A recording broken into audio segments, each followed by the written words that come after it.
They set screens. They move the ball. They make hard cuts. They know they run. They execute. They understand what's a good shot and a bad shot. They have spacing.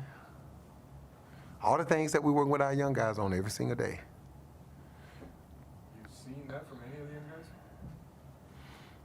Well, I mean, I just thought Cat just missed shots tonight. And I thought, the disappointment with him was he's got to learn that when things are not going for you offensively, you got to do things defensively.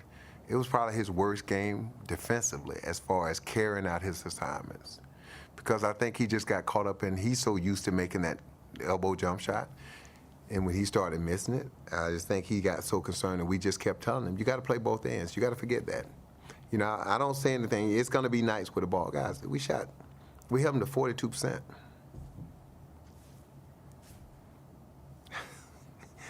We got 15 footers. We got the few threes that we're able to shoot.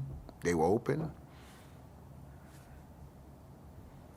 How much of their striking the Bucks did score for almost a field goal the first 9 minutes? How much was that them? How much was that? Well, guys, it's just with Ricky, Tayshaun, and KG, I think you guys have seen us play enough to where you understand those three guys. Once we get those guys, we got Tyus, we got Zach, we got Shabazz, we got G. We got all young guys out there in the second unit. The execution, picks, spacing, timing, that's all we do with our young guys. That's what we work on every day. Habits. They just got bad habits. And guys, those habits are not going to change like that. These are habits that have been acquired, that people have let them, who have so-called supposedly have coached them, have let them do for years. And now we're trying to break those habits because their habits are not conducive to winning. Those are bad NBA basketball habits to have. When you are talented in high school and college or AAU or whatever you play, you can get away with that because you're the most talented guy on the floor. Everybody in the NBA can play. Everybody, or they wouldn't have a uniform. So they're gonna when you thinking you can do what you did 1 year ago in AAU basketball, you're sadly mistaken of 1 year college.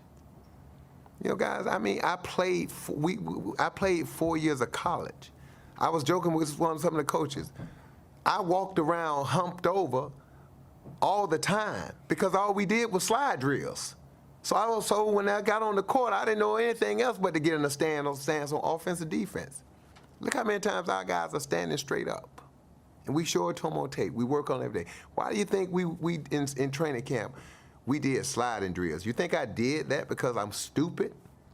Or I don't have any? We went back to the basics because what we realized, they haven't gotten that. I've been doing sliding drills since the 8th grade. You don't do sliding drills because the guy that owns the hardware store, whoever, he runs the team. He never coached. He never took a coaching class and learned how to coach. It's just some dude that got some money and can get you some sneakers and a gear that's coaching you. So what is he going to do? He's going to roll the ball out there and yell up and scream, and they think that's coaching. That's not coaching. That's not teaching technique. That's not teaching how a guy sets this man up, come off on the screen for open shots. That's not teaching habits of every time you catch the ball, instead of putting the ball over your head or turning sideways, rip through in triple threat to create some spacing so you can get the defense off you so you can see.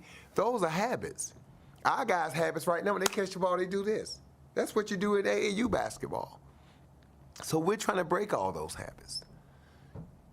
You can't play basketball standing up. You got to be in the stance on both ends. You got to be in the stance, shot ready. That's the stance. If you're standing up, what our guys understand, if you're standing straight up and I pass you the ball, first I tell them all that. What's the first thing you're gonna do before you shoot?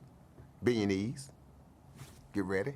So pros are like this because they anticipate the ball coming. So when it comes, they got an extra split second to get the shot off. Young guys are standing here. Now you throw them the ball. Oh, now I'm gonna go into my shot. And it's too late.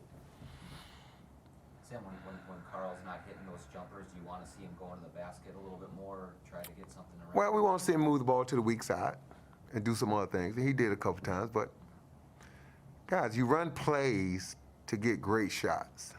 If it's nowhere for him to drive, I don't want him to drive down there just for the sake and take a bad shot. Carl been making them shots. But with all that said, we held them to 42%. You know, you sometimes, and I left them out there for a reason, and I was hoping a little embarrassment set in on how they was playing, on how Milwaukee was outworking them. Because sometimes that's got to be part of their medicine. You know, sometimes as coaches, we try to save them too much.